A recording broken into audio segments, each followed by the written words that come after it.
All right, first and foremost, we give all praises, honor, and glory unto the Most High God, Yahweh. We do so in the name of His only begotten Son, who the world calls Christ, Yahweh Shai. It's your brother, Chief Priest, Allah Loyal Real Hebrew. It's the priest Assad. Shalom, shalom, shalom, Shabbat, shalom. Coming at y'all with another Sabbath class through the Spirit and power of Yahweh Bashim Yahweh Shai.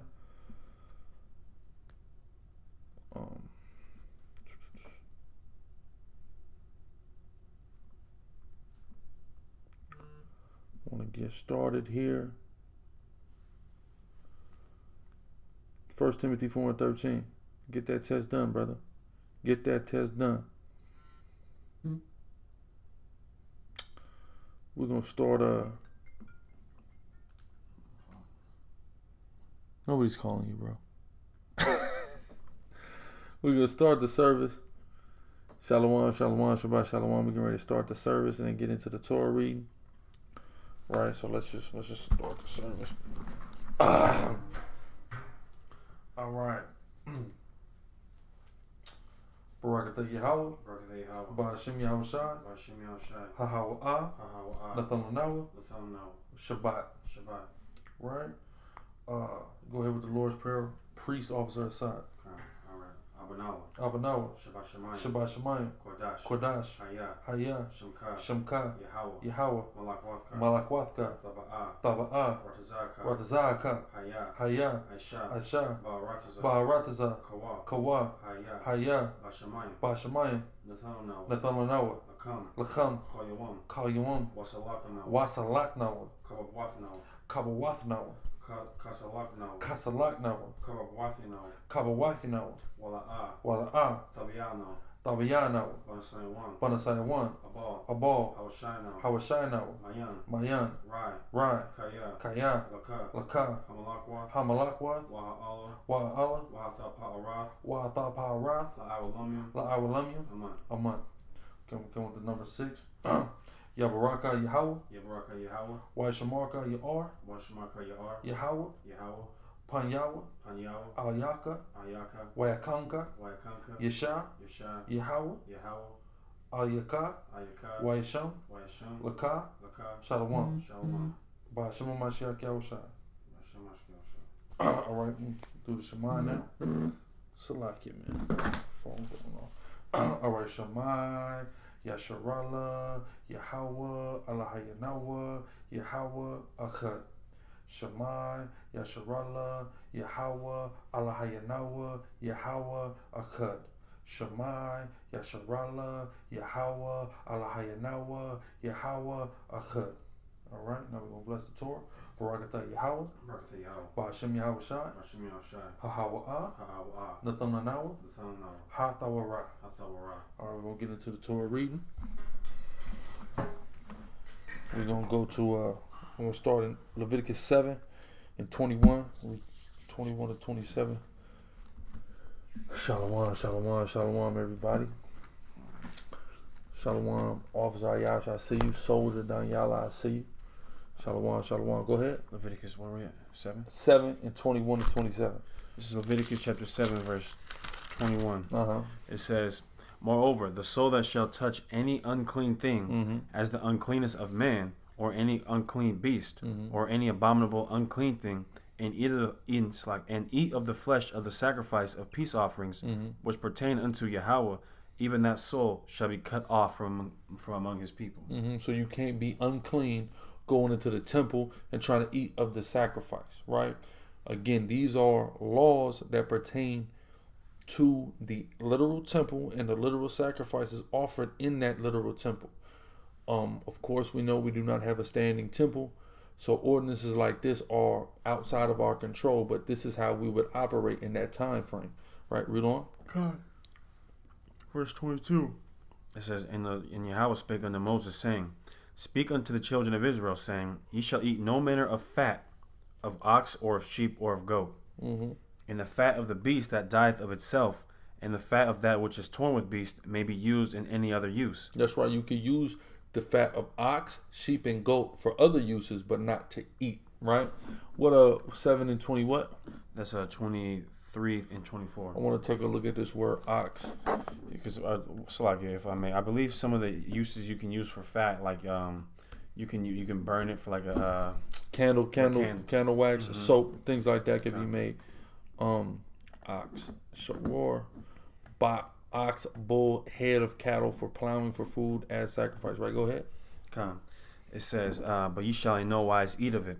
For whosoever eateth the fat of the beast, of which men offer an offering made by fire unto Yahweh, even the soul that eateth it shall be cut off from among his people. That's right. So if it's offered as a sacrifice, you can't eat the fat of it. Right? Go ahead. Moreover, ye shall eat no manner of blood, whether it be of fowl or of beast, in any of your dwellings. Whatsoever soul it be that eateth any manner of blood, even that soul shall be cut off from his people. That's right. You don't eat any manner of blood, period. Right? We're not to consume blood of the beast. We're not supposed to do that. Point blank, period. That's off. Right? That's important to know. Because Esau, he liked to eat his food bloody. For the record, when it says the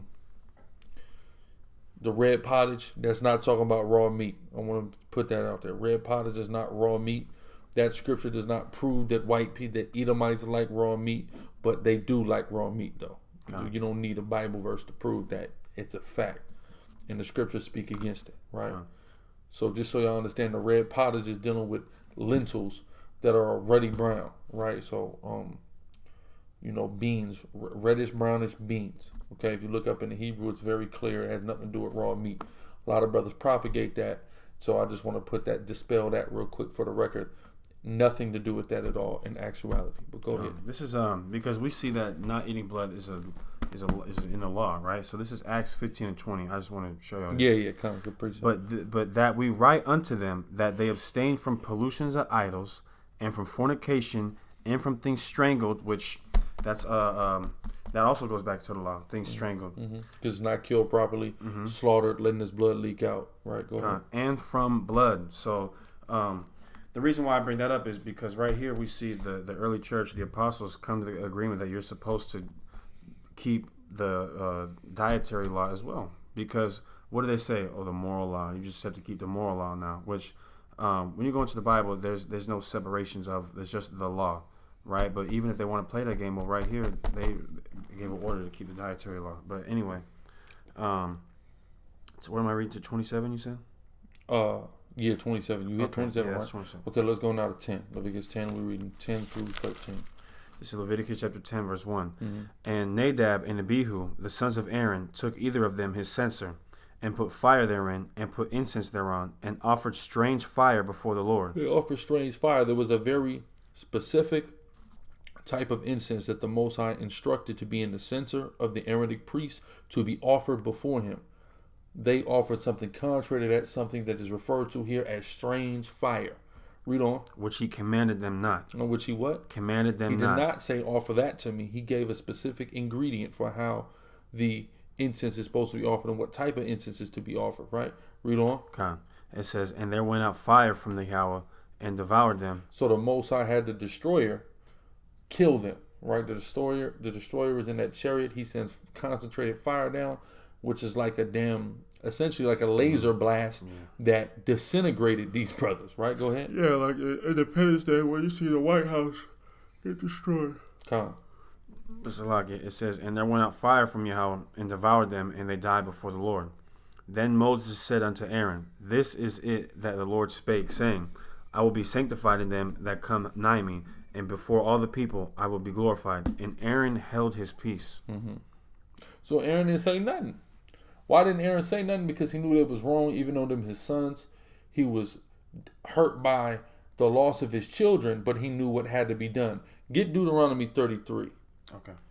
Hold what you got. Get Deuteronomy 33. Because here Aaron, he did what? He held his peace. Son's dead. And he held his peace. Right? And that's biblical. Right? Deuteronomy 33 with Levi. Yeah, I got it. Go ahead. Deuteronomy 33 and 8. And of Levi he said, let thy Thummim and thy Urim be with thy Holy One. Read on. Whom thou didst prove at Massa, and with whom thou didst strive at the waters of Meribah. Read on. Who said unto his father and to his mother, What he say to his parents? Read. I have not seen him. I ain't seen you. Go ahead. Neither did he acknowledge his brethren, nor knew his own children. Nor knew who? His own children. Aaron didn't even know his own children. right? Because as soon as they were wrong and they incurred the wrath of the Most High, he understood that and took it for what it was. That is literally a blessing and a characteristic and an attribute of the tribe of Levi. That you're able to do this, that you're able to separate your personal feelings from the judgment of Yahweh. Period. That's something that we've been endowed with as a people. This is why it's funny. We were just watching that video.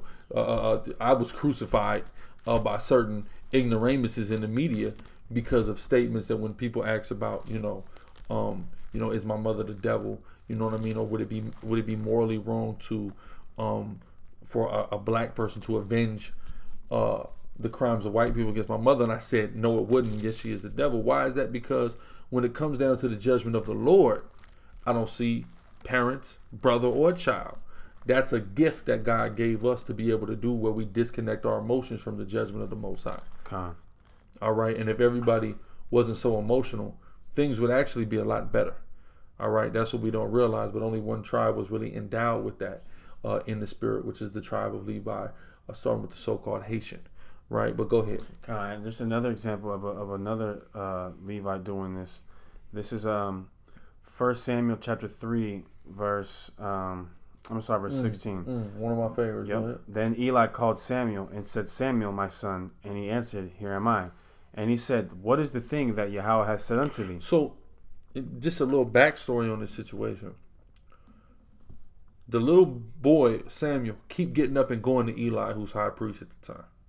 And Eli realizes Yahweh came to him in a dream. Okay, so what did you hear in your dream? Because Samuel thought Eli was talking to him the whole time. The Most High is talking to him through the medium of an angel. So he's saying, okay, what did Yahweh say unto you? Read on. Khan. It says, I pray thee hide it not from me. God do so to thee, and more also, if thou hide anything from me. Yeah, don't hide it from me. Tell me what the Most High said to you. Read on. So from me all of the things that he has said unto thee. And Samuel told him every whit, and he hid nothing from him. And he said, It is Yahweh. Let him do what seemeth him good. So he just told, Yahweh came to Samuel and told Samuel, matter of fact, go to 2:31. Start about 31:30. That's when it gives. So he came to Samuel and told him a curse that was coming on Eli. And Eli, all Eli had to say was, let Yahweh do what seemeth good to him. This is the death of his children and further generations. Curses on them. Did he object? He said, let Yahweh do what seemeth good to him. This is showing you that Levi had an innate ability in this instance, right? Because every Levite you go to, they're not fighting against that. They're just taking it whatever the Most High have to say, right? Not just some of them. All of us in the scripture was doing that, right? Read on. 1 Samuel 2:31. Behold, the days come that I will cut off thine arm. He's saying, I will cut your arm off. Your strength. Read. And the arm of thy father's house. And the arm of thy father's house. Showing you the Levites was all going to incur a curse. Read. That there shall not be an old man in thine house. Meaning, you're not going to grow up old. Keep reading. There's more on that curse. And you're not going to grow up old. Right? That's why in Haiti, life expectancy is low. People, it's low, some of the lowest life expectancies in the world. Read on. Verse 32. And thou shalt see an enemy in my habitation. Thou shalt see an enemy in my habitation. Now the Jewish man is going to assume the role of the Levite, and he's over there in the land of Israel right now. You shall see an enemy in my habitation. Read on. In all the wealth which God shall give Israel, and there shall not be an old man in thine house forever. And the man of thine whom I shall not cut off from mine altar shall be to consume thine eyes, and to grieve thine heart, and all the increase of thine house shall die in the flower of their age. See that? Now you don't got the increase of your house. Now the Haitians are broke and poorest people in the Western Hemisphere. See that? So Samuel gave Eli this news, and all Eli had to say about it was, let Yahweh do what seemeth right to him. Yeah, it's Yahweh. He'll do what's the right thing. He's going to do the right thing, and he's going to do what he wants because he has the divine prerogative to do whatever the hell he feels. We understand that at the tribe of Levi, here at the tribe of Levi. Not saying that you other brothers and sisters don't understand it, but on a tribal level, we understand that. We're not arguing with the Most High. We understand that his judgment is right and is true and is exact. We get it. Right? Better than any other tribe, I would say. Okay, go ahead. Verse 4. Back to Leviticus chapter 10, verse 4. And Moses called Mishael and Elzaphan, the sons of Uzziel, the uncle of Aaron, and said unto them, Come near, carry your brethren from before the sanctuary out of the camp. So they went near and carried them in their coats out of the camp, as Moses had said. And Moses said unto Aaron, and unto Eleazar, and unto Ithamar his sons, Uncover not your heads, neither rend your clothes, lest ye die, and lest wrath come upon all the people. But let your brethren, the whole house of Israel, bewail the burning which Yahweh hath kindled. And ye shall go out from the congregation, ye shall go out from the door of the tabernacle of the congregation, lest ye die. For the anointing oil of Yahweh is upon you. And they did according to the word of Moses. And the Lord spake unto Aaron, saying, Do not drink wine, nor strong drink, thou nor thy sons with thee, when ye go into the tabernacle of the congregation. So he's saying, don't go in there drunk, right? Go ahead. Lest ye die. It shall be a statute forever throughout your generations. And that ye may put difference between holy and unholy, and between unclean and clean. So, matter of fact, jump up a little bit earlier, read it again. This is Leviticus chapter 10, verse 8. And the Lord spake unto Aaron, saying, Do not drink wine, nor strong drink, thou nor thy sons with thee, when ye go into the tabernacle of the congregation, lest ye die. It shall be a statute forever throughout your generations. So this is a perpetual statute, not to drink when you go in the sanctuary. Why? Read. And that ye may put difference between holy and unholy. See that? This is important. This is why it is a sin to teach while you're drunk, while you've been drinking. Because it says it's a perpetual statute, and then it gives the reason as to why it's a statute. So you may show Israel clean and unclean. So you can effectively teach the nation of Israel you must be sober while doing it. You want to have a drink? Don't teach. It's right here in Leviticus. Go ahead. It says, and that ye may put difference between holy and unholy, and between unclean and clean. See that? Unholy and unholy, clean and unclean. So don't drink. Period. So that shows you that principally we can apply that law now. I go to camp. We go to camp. I don't drink at all anyway. Period. But if you go in after camp, you're going to teach, you're going to class, whatever. You're in an area where you're teaching. You do not do it under the influence of alcohol or any damn thing, because you would be unfit according to Torah. Read on. It says, and that ye may teach the children of Israel all the statutes which Yahweh hath spoken unto them by the hand of Moses. That's right, read on. And Moses spake unto Aaron, and unto Eleazar, and unto Ithamar his sons that were left, Take the meat offering that remaineth of the offerings of the Lord made by fire, and eat it without leaven beside the altar, for it is most holy. And ye shall eat it in the holy place, because it is thy due, and thy sons' due, of the sacrifices of the Lord made by fire. I mean, that's your pay. This your due. It's what you're owed, right? For the sacrifices. So eat this. Read on. For so I am commanded. And the wave breast and the heave shoulder shall ye eat in a clean place, thou and thy sons and thy daughters with thee, for they be thy due, and thy sons' due, which are given out of the sacrifices of peace offerings of the children of Israel. The heave shoulder and the wave breast shall they bring with the offerings made by fire of the fat, to wave it for a wave offering before the Lord. And it shall be thine and thy sons with thee by a statute forever, as the Lord hath commanded. Verse 16. And Moses diligently sought the goat of the sin offering, and behold, it was burnt. And he was angry with Eleazar and Ithamar, the sons of Aaron, which were left alive, saying, Wherefore had ye not eaten the sin offering in the holy place, seeing it is most holy, and God hath given it you to bear the iniquity of the congregation, to make atonement for them before Yahweh? Behold, the blood of it was not brought in within the holy place. Ye should indeed have eaten it in the holy place as I commanded. Right, so they didn't do exactly what was instructed to them by Moses, right? So read on. Behold, the blood of it, verse 19. And Aaron said unto Moses, Behold, this day have they offered their sin offering and their burnt offering before the Lord. And such things have befallen me. And if I had eaten the sin offering today, should it have been accepted in the sight of the Lord? What he's saying is, because of what happened today, me eating that offering would have been unacceptable by the Most High. That's why I didn't do it. It's crazy because somebody just tried to use this, try to come at me with this and say, see, Aaron broke the law right here. But it's not saying Aaron broke the law. He's keeping it by saying this would have been unacceptable for me to do this. This is why I didn't. He explains it. This is why I didn't do it, because it would have been unacceptable. Right? Read on. Verse 20. And when Moses heard that, he was content. Moses said, okay, you're right. Right? Go ahead. This is Leviticus chapter 11, verse 1. And Yahweh spake unto Moses and unto Aaron, saying unto them, Speak unto the children of Israel, saying, These are the beasts which ye shall eat among all the beasts that are on the earth. So this is the dietary law, right? Go ahead. Whatsoever parteth the hoof and is cloven-footed and cheweth the cud among the beasts that ye shall eat. All right. So what would be an example of that? A cow. A cow parteth the hoof, is cloven-footed, and cheweth the cud. So it is clean. Right, so beef is acceptable to eat. Right, read on. Nevertheless, these shall ye not eat of them that chew the cud, or of them that divide the hoof. As the camel, because he cheweth the cud, but divideth not the hoof. Don't deal with the camel. Right, a camel is unedible. Them Arabs, they eat camels.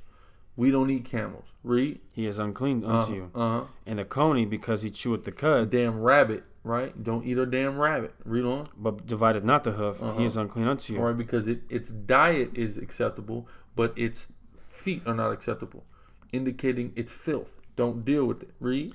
And the hare, because he cheweth the cud, but divided not the hoof. Another type of damn rabbit and mongrel running around. Read. He is unclean unto you.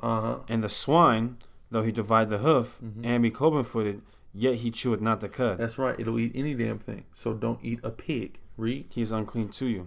Of their flesh shall ye not eat, and of their carcass shall ye not touch. They are unclean unto you. Right. So, of their flesh you should not eat, and of their carcass you should not touch. Meaning, if it's dead, don't touch it, and whatever you do, don't eat it. If it's alive, you're not unclean through touching it. You see a live pig running around, you won't be unclean if you touch that live pig. Okay. Or you have something called boar bristle brushes. There was a lot of controversy in Israel. A lot of us were staying away from boar bristle brushes. But when you research boar bristle brushes, it's a shaved live pig. That's where the bristles are coming from. A shaved live pig. Not a dead pig. A shaved live pig. What does that indicate to you? That a boar bristle brush is actually clean. It's not unclean because it didn't come off of the carcass of a pig. Okay, just for the record, just rightly dividing and showing you what the law says. No emotions, Torah strictly in the spirit. From a Levitical priest. Boar bristle brush is not unclean. Go ahead. These shall ye eat of all that are in the waters. Whatsoever hath fins and scales in the waters, in the seas and in the rivers, them shall ye eat. I.e. salmon. Had me a good plate of salmon earlier before the Shabbat. You can eat a salmon, right? Because it got scales and it got fins. You know what don't? A catfish. That can't be eaten. I'm going to hip y'all to something. Tuna. That's no good. Of course, shrimp, crab, lobster. No good. Crawfish. Oysters. All unclean. Read on. Okay. And all that have not fins and scales in the seas and in the rivers, of all that move in the waters, and of anything that and of any living thing that which is in the waters, they shall be an abomination unto you. Read on. They shall be even an abomination unto you. Ye shall not eat of their flesh, but ye shall have their carcasses in abomination. So the carcass of any of those animals that is abominable, and we not to be touching it. Right? Read on. Whatsoever hath no fins nor scales in the waters, that shall be an abomination unto you.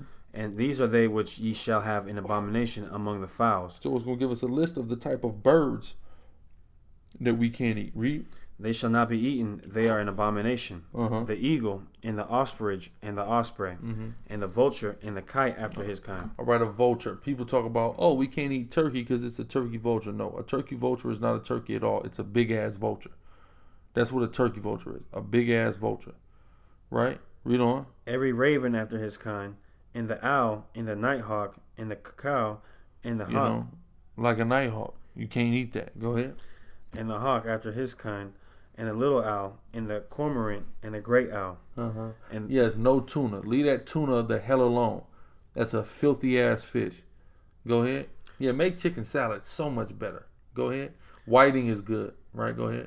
And the little owl, and the swan, and the pelican, and the greer eagle, and the stork, the heron after her kind, and the lopping after the bat. So all these various birds, right? A bat is a bird. Go ahead. And all fowls. Some don't know how to classify a bat. It's a bird. Go ahead. all fowls that creep going upon all fours shall... Okay, this is fowls that creep going about all fours are flying insects. Okay, not birds. You're talking about flying insects. Read on. Shall be an abomination unto you. Yet these may ye eat of every flying creeping thing that goeth upon all four, which have legs above their feet to leap withal upon the earth. Turkey is fine. Why is turkey even being brought into question? It's not a bird of prey. It's not a predator, right? So it's lawful. Turkey, chicken, etc. All that is good. Go ahead. No tuna. No tuna. Go ahead. Even these of them ye may eat, the locust after his kind. You can eat a locust. I had a man come and tell me that John wasn't eating locusts. Well, it's lawful to eat a locust, and to say in the Bible John ate locusts. So what does that let me know? Right? Read on. And the bald locust after his kind. These different types of grasshoppers. Go ahead. And the beetle after his kind. And the grasshopper after his kind. Right, go ahead. So that beetle really, when you look it up in the Hebrew, is talking about another form of locust. Right, read on. But all other flying creeping things which have 4 feet shall be an abomination unto you. Don't deal with none of that, right? Read on. It says, and for these ye shall be unclean. Whosoever toucheth the carcass of them shall be unclean until the even. And whosoever beareth aught of the carcass of them shall wash his clothes and be unclean till the even. Meaning you couldn't go to the temple until after that even, which is the start of a new day. Read on. It says, the carcasses of every beast which divideth the hoof, and is not cloven-footed, nor cheweth the cud, are unclean unto you. Every one that toucheth them shall be unclean. And whatsoever goeth upon his paws among all manner of beasts that go on all four, those are unclean unto you. Whoso toucheth their carcass shall be unclean until the even. And he that beareth the carcass of them shall wash his clothes and be unclean until the even. They are unclean unto you. Right, read on. These also shall be unclean unto you among the creeping things that creep upon the earth, the weasel and the mouse and the tortoise after his kind, and the ferret and the chameleon and the lizard and the snail and the mole. These are unclean to you among all that creep. Whosoever doth touch them when they be dead shall be unclean unto the even. And upon whatsoever any of them when they are dead doth fall, it shall be unclean. Whether it be any vessel of wood, or raiment, or skin, or sack, whatsoever vessel it be, wherein any work is done, it must be put into water, and it shall be unclean until the even. You got to wash that mug, and it's unclean till even. Don't use it, right? Read. So it shall be cleansed. And every earthen vessel, wherein, it says where... Hey, Crystal Williams, all of that stuff about a chicken is a damn myth. A chicken is not a bird of prey. Bird of prey does not mean it eats meat. Bird of prey means it kills other birds and stuff like that. Larger animals eating. A chicken doesn't go and prey on a mouse. It preys on smaller organisms. It's not even preying on them. It eats smaller organisms substantially. You see what I'm saying? So a chicken is not in that category whatsoever. Niggas are trying to, I don't know what is wrong with a nigga trying to stop somebody from eating chicken. Right? But that's evil. That's evil as hell, man. All right, you took pork chops from me. You took catfish from me. You gonna take the chicken? I'll get rid of everything except chicken.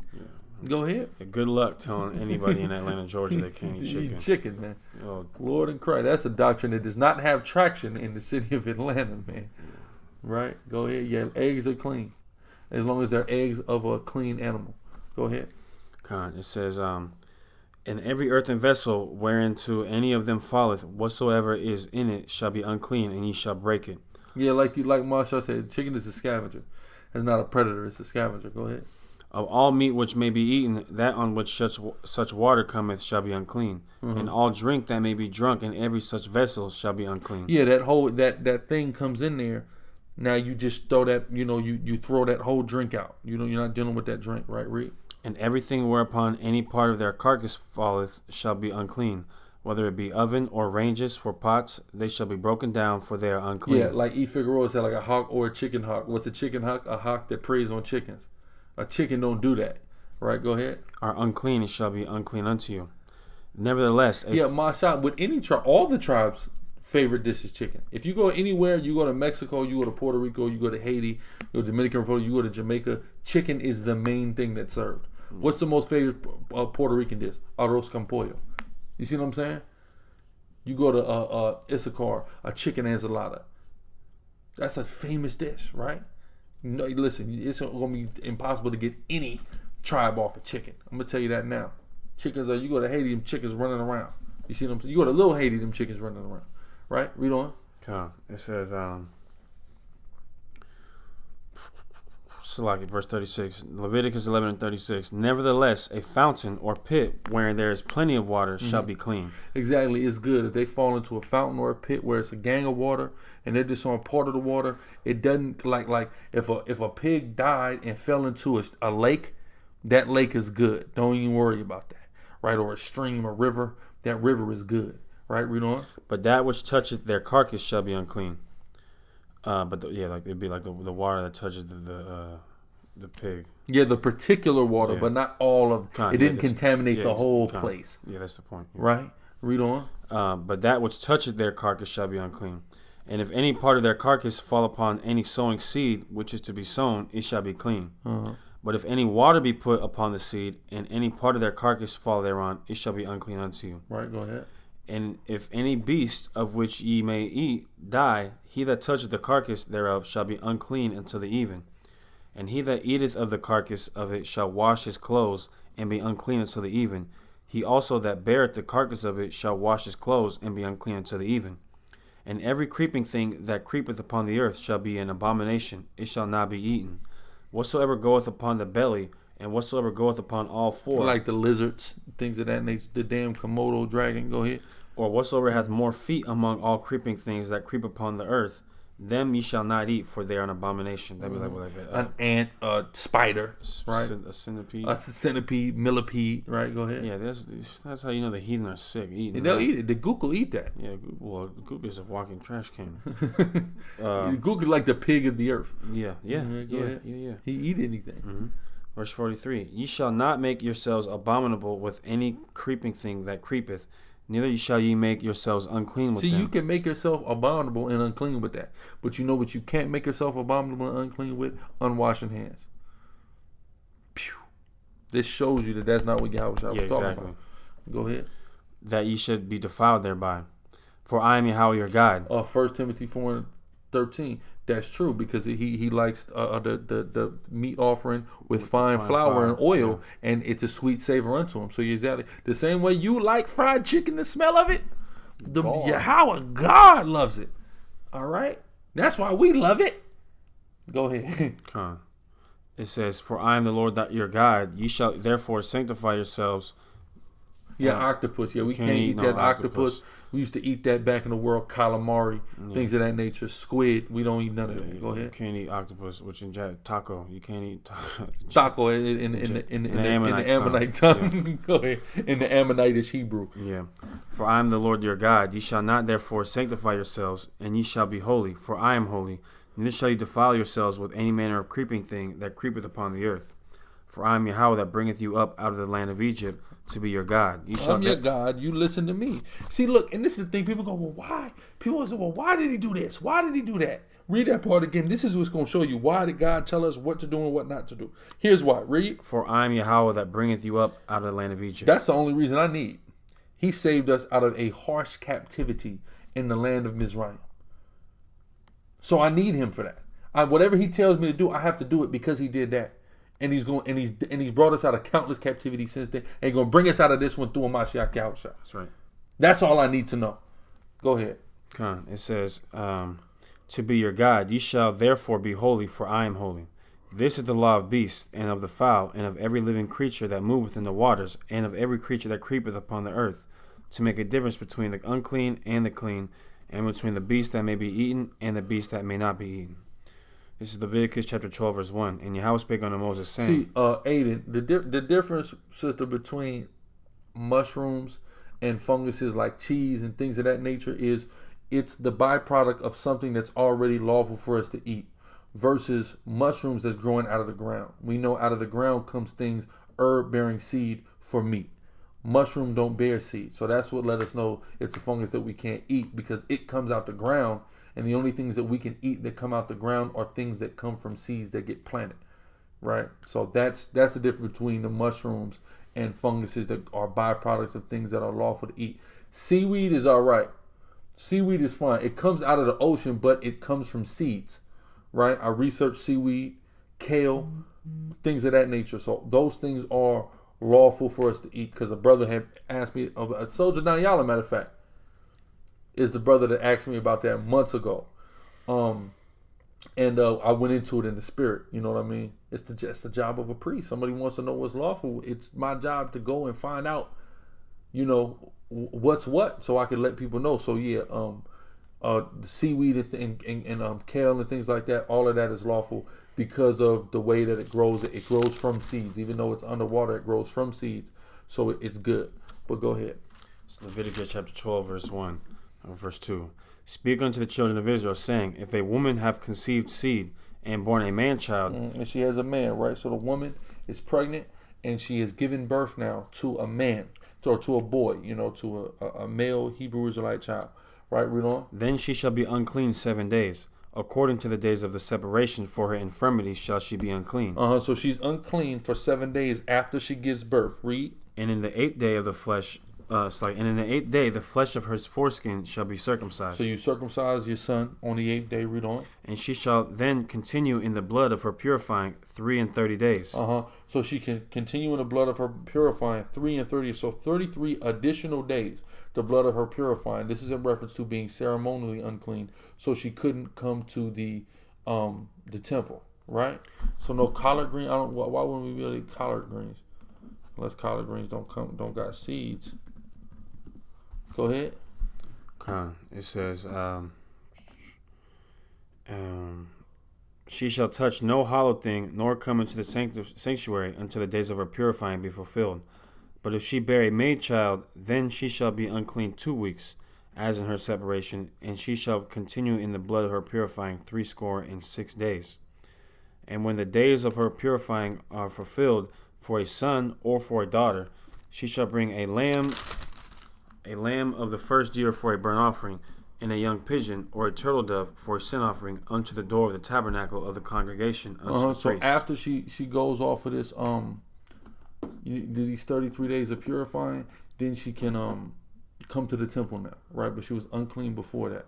So 7 plus 33, so that's an entirety of 40 days after she gives birth. She can't come to the temple until 40 days after she gave birth, right? Read on. It says, who shall offer it before the Lord and make an atonement for her, and she shall be cleansed from the issue of her blood. This is the law for her that hath borne a male or a female. Yeah, Judy, you gotta do that research. I know you probably newer into the truth, but we know what we've been knowing. What I've been knowing, person would have pork in it, brother, a decade. So I'm familiar with what's in there and what's not. Right? Read. It says, and she shall be cleansed from the issue of her blood. This is the law for her that hath borne a male or a female. And if she be not able to bring a lamb, then shall she bring 2 turtles or 2 young pigeons, and the one for the burnt offering, and the other for a sin offering. And the priest shall make an atonement for her, and she shall be clean. Collard greens are good. I don't know what that individual was talking about. It comes from seeds, so greens is good. Right? So go ahead. So Leviticus chapter 13, verse 1. So like we already flew through that. Oh, so it's 7 plus 33 for the man child, which is 7 days of total uncleanness, like a period, and then 33 days of ceremonial uncleanness. For a woman child, it's 14 days of uncleanness plus 66 days of ceremonial uncleanness. Meaning everything she touches 7 days after she gives birth is unclean. Everything she touches. Right? If it's a boy. If it's a girl, 14 days that everything she touches is unclean. Like she's on a period. You can't have sex with her like she's on a period. But after that, everything is not unclean unless she's still bleeding. Because after a woman gives birth, she usually still bleeding. So if she's still bleeding, she's still unclean. But her ceremonial uncleanness lasts 66 days plus 14. So that's 80 days. 80 days for a girl, 40 days for a boy. That simple, right? Read. Leviticus 13 and 1. And Yahweh spake unto Moses and Aaron, saying, when a man shall have in the skin of his flesh a rising, a scab, or bright spot, and it be in the skin of his flesh like the plague of leprosy, then he shall be brought unto Aaron the priest, or unto one of his sons the priest. And the priest shall look on the plague in the skin of the flesh, and when the hair in the plague is turned white, and the plague in sight be deeper than the skin of his flesh, it is a plague of leprosy. And the priest shall look on him and pronounce him unclean. One second. I might just hold on.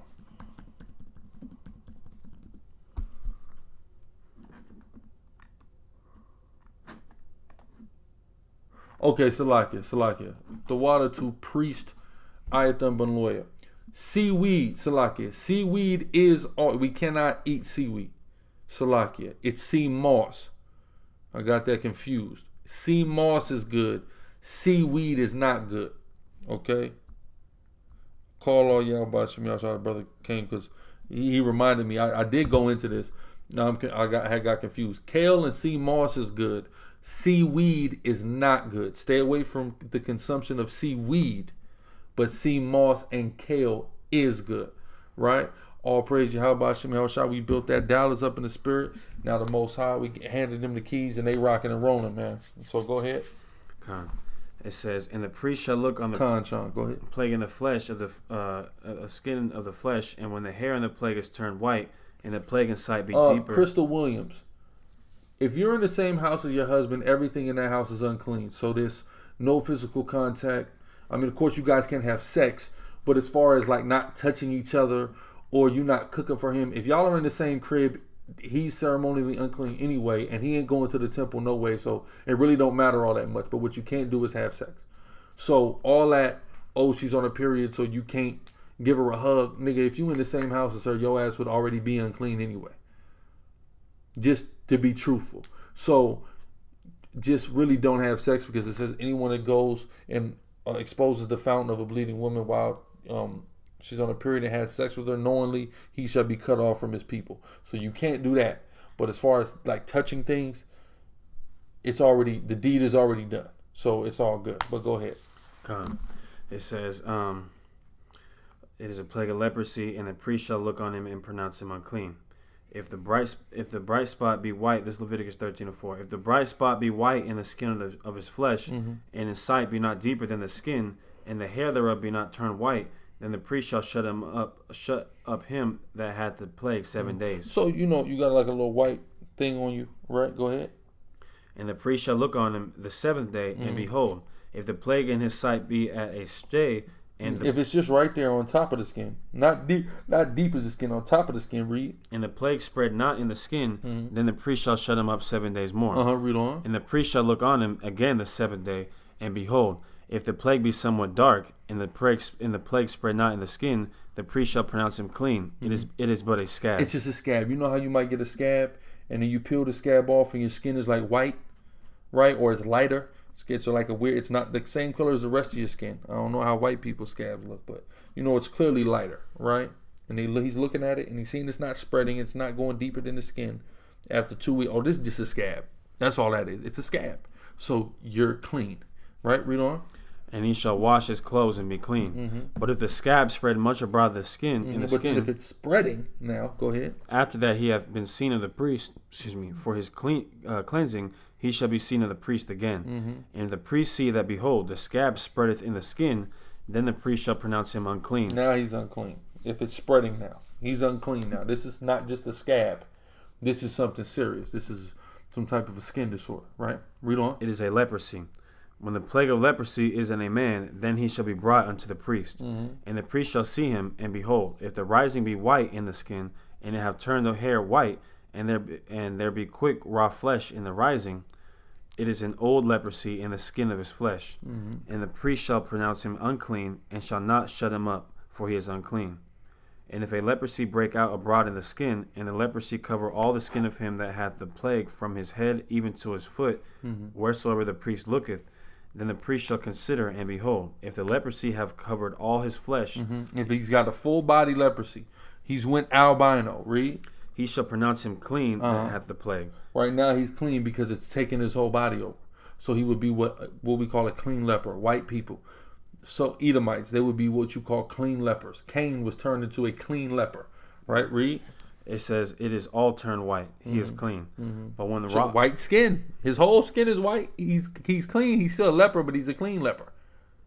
Showing you white people have what? Leprosy. Go ahead. But when raw flesh appeareth in him, he shall be unclean. But when what? Raw flesh. Anytime a clean leper has raw flesh, so when a white person have a sunburn, they're unclean. So if they just stay white all the time, they wouldn't be. But as a cracker, you have the disposition of your flesh being consistently raw because the sun is at war with your physiological makeup. So you are, even though you're a clean leper, you're consistently unclean. Read. Well, that's what a priest is, to a degree, a doctor and a lawyer. At least a first level doctor. Where you at? Hold on, Salaki. Go ahead, yeah, read that.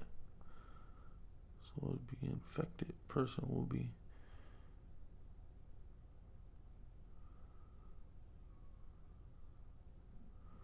What's the point of you reading? Go ahead. It says, and the priest shall see the raw flesh and pronounce him to be unclean for the... D-walk. I'll give you an example of over-righteous. Not flicking a light switch on in your house on the Sabbath, when the damn fire for that electricity has already been kindled as soon as they cut the power on in your house. That's right, Ayashawat. Read. And the priest shall see the raw flesh and pronounce him to be unclean, for the raw flesh is unclean. It is a leprosy. Read on. Or if the raw flesh turn again and be changed into white, he shall come unto the priest. And the priest shall see him, and behold, if the plague be turned into white, then the priest shall pronounce him clean that had the plague, he is clean.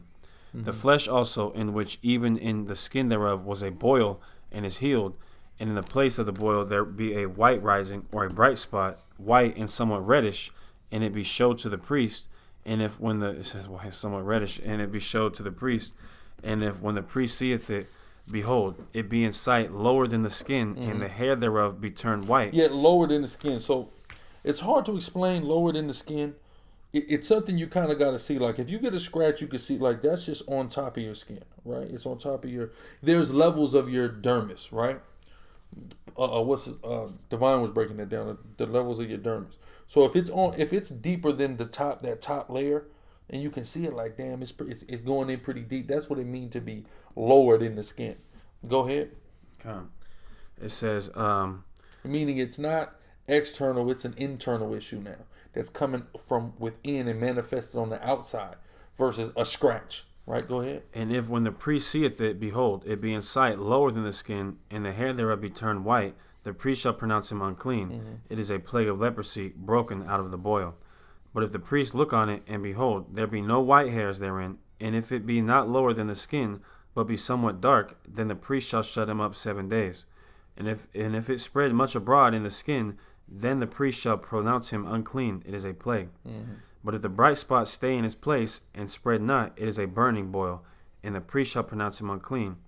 Or if there be any flesh in the skin whereof there is a hot burning, and the quick flesh that burneth have a white bright spot, somewhat reddish or white, then the priest shall look upon it, and behold, if the hair in the bright spot be turned white, and it be in sight deeper than the skin, it is a leprosy broken out of the burning. Wherefore the priest shall pronounce him unclean. It is the plague of leprosy. But if the priest look on it, and behold, there be no white hair in the bright spot, and it be no lower than the other skin, but be somewhat dark, then the priest shall shut him up 7 days. And the priest shall look upon him the 7th day, and if it be spread much abroad in the skin, then the priest shall pronounce him unclean. It is the plague of leprosy. And if the bright spot stay in his place, and spread not in the skin, but it be somewhat dark, it is a rising of the burning. And the priest shall pronounce him clean, for it is an inflammation of the burning. See that? So it's letting you know, like, if you have something on your skin and it's not spreading, a specific type of mark, whiteness of flesh now, not just like, nigga, you got a rash. You know what I'm saying? I'm talking about the flesh going white. If it don't spread, it's just a scab. And if it is spreading, you got a bigger problem. That's simple. Go ahead. If a man or woman have a plague. We're in Long Beach in the Inland Empire. So somebody put the email. If you want to come to LBC or the IE and mess with us, it's all good. Go ahead. If a man or woman have a plague upon the head or the beard, then the priest shall see the plague, and behold, if it be in sight deeper than the skin, and there be in it a yellow thin hair. Ooh, a blonde hair. Go ahead. Then the priest shall pronounce him unclean. It is a dry scale, even a leprosy upon the head or beard. And if the priest look on this plague of the scale, and behold, it be not in sight deeper than the skin, and that there is. Well, again, Mark, we already went over that. If their whole skin turns white like MJ, they're clean. There would be a clean leper, right? If their whole skin. And I told me and Officer Assad have been talking about this. Man, I text him 1 Timothy 4:13. I text him earlier, but it was like 11 because I was asleep. So Most High will, he get with me tomorrow. I'll holler at him tomorrow. But I already had his number. But I'm in Facebook jail, so I went and I seen your joint, and I just said, okay, let me text him because I had his number already. But everyone's gonna be in San Diego this weekend. Okay, all praises, Daniela. Okay, go ahead. So everybody, all our camps from Southern California are all gonna be up 4th and Broadway at Horton Plaza Park this weekend. If you want to catch us, but go ahead. Okay. Yes, we have to eat lamb for Passover. People go vegan because of how they feed the beast. Daniel went vegan in battle. Yeah, but we do have to. You can be vegan all you want. You still got to eat lamb on Passover. Go ahead. It says, and if the priest look on the plague of the scale, and behold, it be not in sight deeper than the skin, and that there is no black hair in it, then the priest shall shut him up that hath the plague of the scale 7 days. And in the 7th day the priest shall look on the plague, and behold, if the scale spread not, and there be in it no yellow hair, and the scale be not in sight deeper than the skin, he shall be shaven, but the scale shall he not shave, and the priest shall shut him up that hath the scale 7 days more. And in the 7th day the priest shall look on the scale, and behold, if the scale be not spread in the skin, nor be in sight deeper than the skin, it says, then the priest shall pronounce him clean, and he shall wash his clothes and be clean. But if the scale spread much in the skin after his cleansing, then the priest shall look on him, and behold, if the scale be spread in the skin, the priest shall not seek for yellow hair, he is unclean.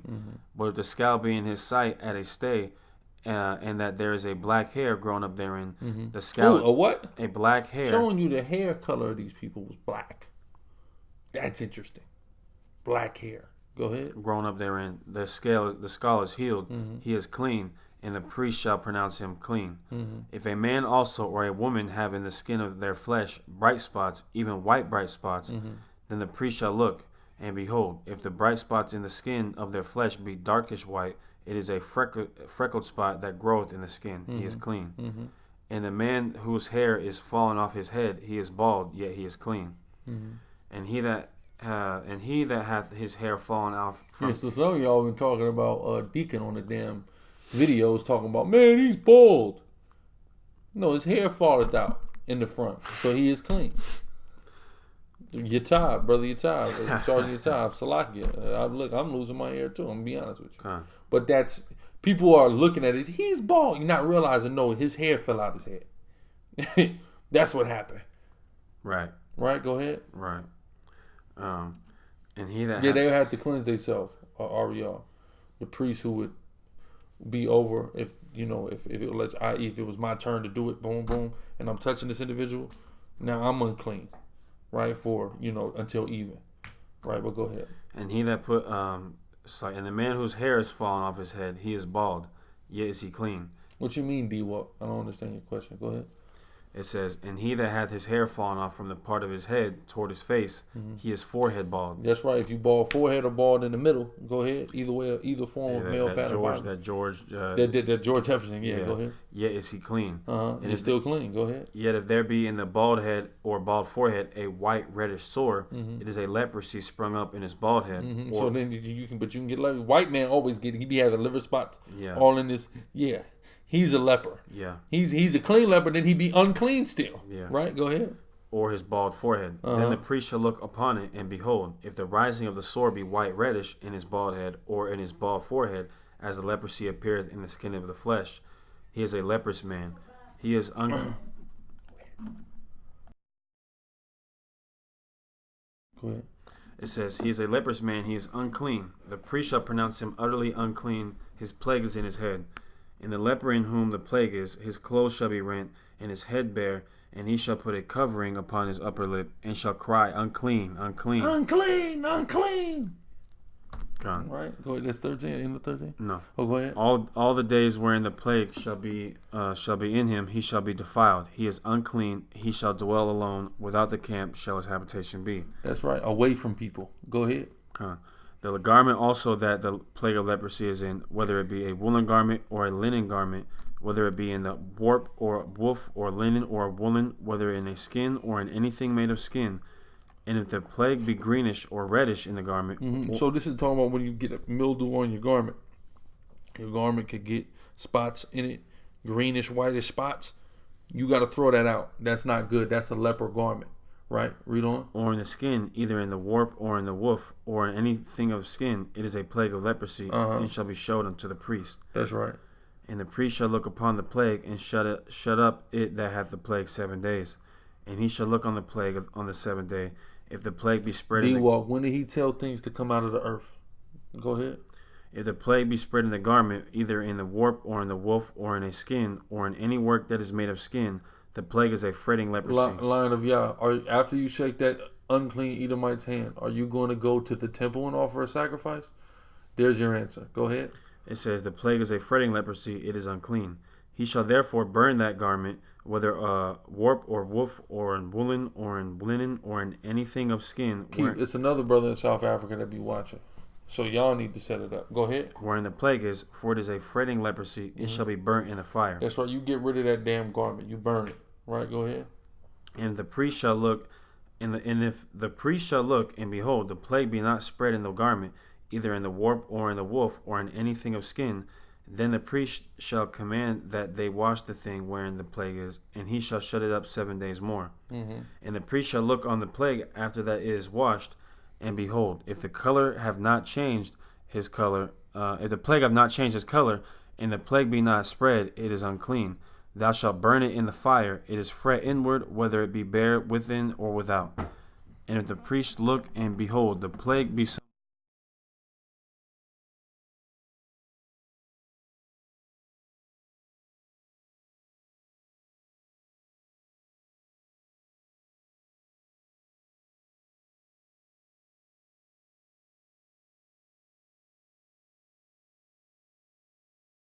Go ahead. Salakia. It says, it is thou shalt burn it in the fire. It is fret inward, whether it be bare within or without. And if the priest look, and behold, the plague be somewhat dark after the washing of it, then he shall rend it out of the garment, or out of the skin, or out of the warp, or out of the woof. And if it appear still in the garment, either in the warp or in the woof, or in anything of skin, it is a spreading plague. Thou shalt burn that wherein the plague is with fire. In the garment, either warp or woof, or whatsoever thing of skin it be, which thou shalt wash, if the plague be departed from them, then it shall be washed the 2nd time, and shall be clean. This is the law of the plague of leprosy, in a garment of woolen or linen, either in the warp or woof, or anything of skins, to pronounce it clean or to pronounce it unclean. Boom. So that's it. All praise Yahweh Hashem Yahshua. Let's move on in the service. That was the end of our Torah reading. All praise Yahweh Hashem Yahshua. Let's do the Amoyim.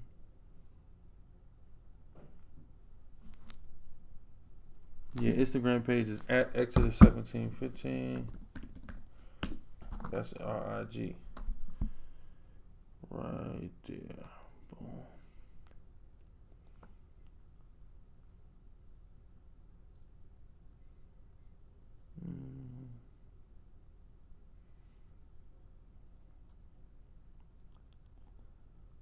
Oh yeah.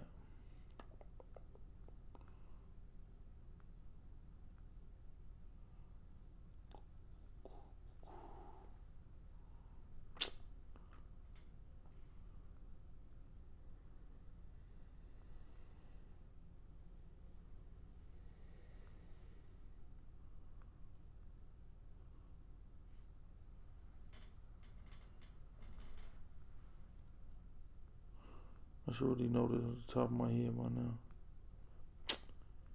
Man.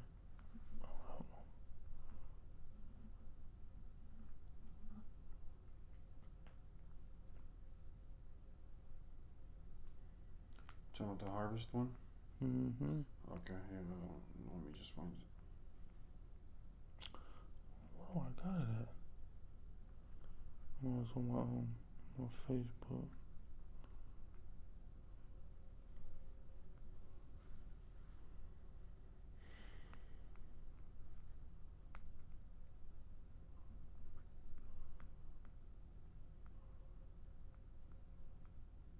Right here.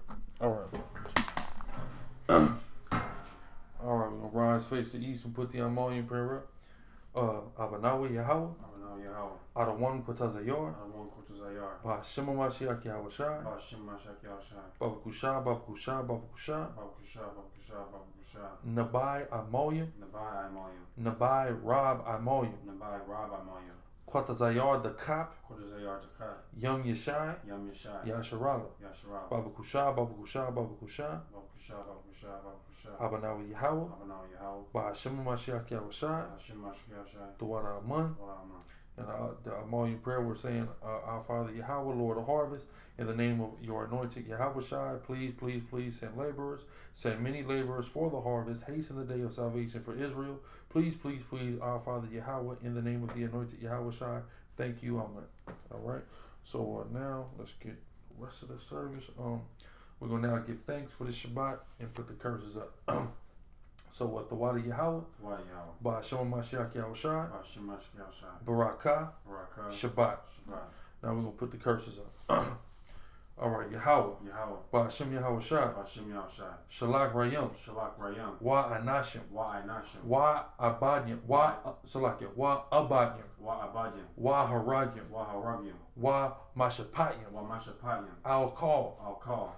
Adawamyam. Adawamyam. Wa Gawayam. Wa Gawayam. Wa Ayabyam Nawa. Wa Ayabyam Nawa. Babakusha, Babakusha, Babakusha. Babakusha, Babakusha, Babakusha. Yahweh. Yahweh. Ba Hashem Yahweh Shai. Ba Hashem Yahweh Shai. The Wada Aman. Wada Aman. All right, and that'll close our Shabbat service for this week, the 8th day of the 3rd month. So all praise Yahweh Ba Hashem Yahweh Shai. I hope y'all were edified and tuning in. We're going to say Shabbat Shalom. Shalom. Shabbat Shalom.